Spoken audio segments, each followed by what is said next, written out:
Let me ask you something. Do you consider the IPC to be your family? Of course I do! I have so many amazing colleagues there. Have you seen our structure? The Talent Motivation Department makes everything feel even better than family.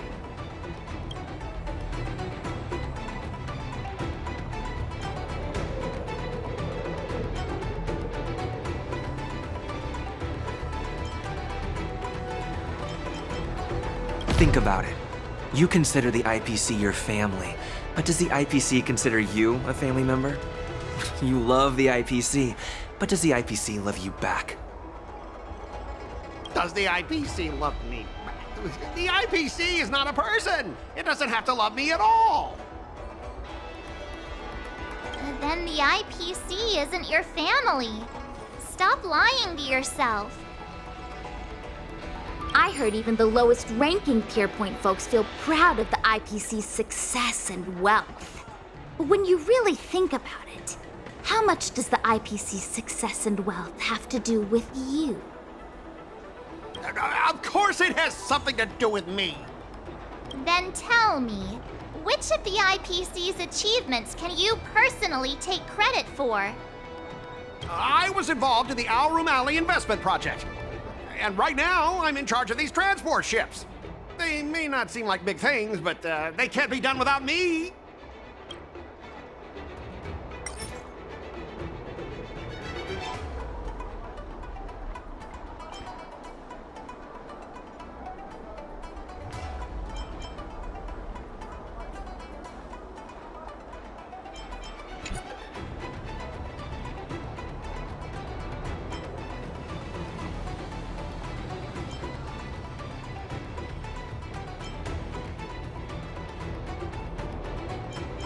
You talk about how proud the IPC makes you feel, but have you ever thought that once you leave, you'll be nothing?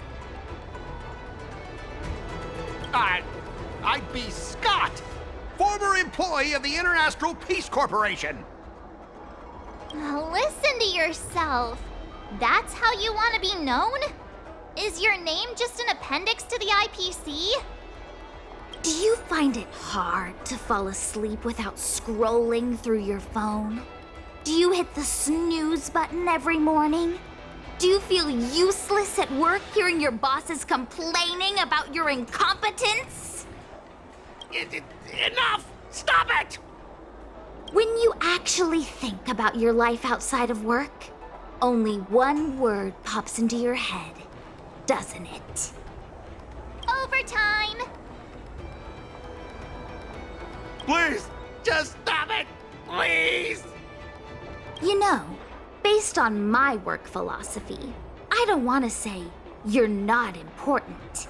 In fact, I'd say you are important. As an employee, you should take pride in living a good life for yourself, not just work. But I don't have a life of my own.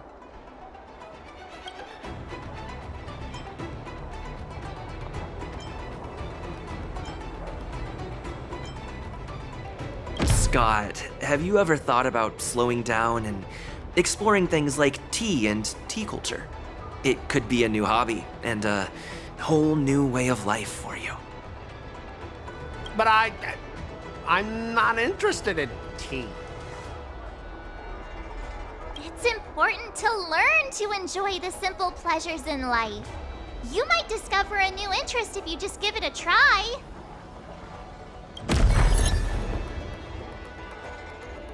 You consider yourself superior to others. You have no time for your own life. You lack empathy. You're always worried about being looked down upon, and your self-esteem stems from the status the IPC gives you. Do you really want to live like this forever? That's so mean!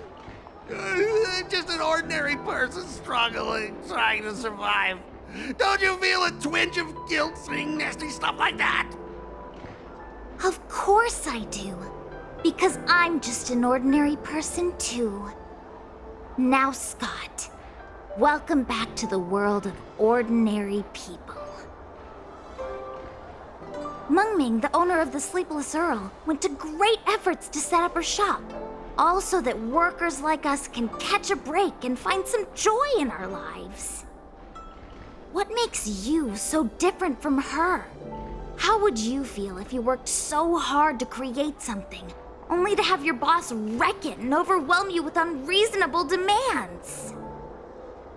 We were intending to defeat you in a duel and make you apologize to her. But now we see that won't work. I see. I'll make a genuine, heartfelt apology to her. Enough. I understand. We don't need to carry on with this sword fight.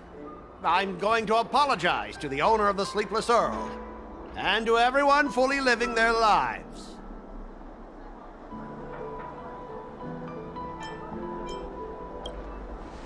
Drop it! Scott is in the midst of introspection. Thank you, Miss March. You really are a hero.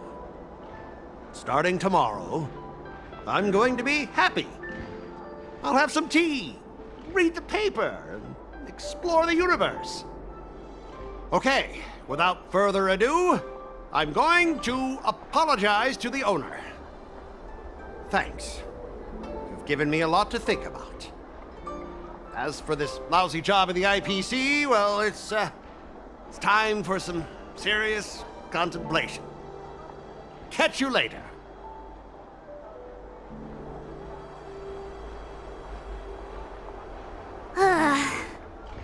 I'm so tired. Haven't felt this exhausted in ages. You guys better treat me to something nice, March. Of course! Thank you, Master Qingque.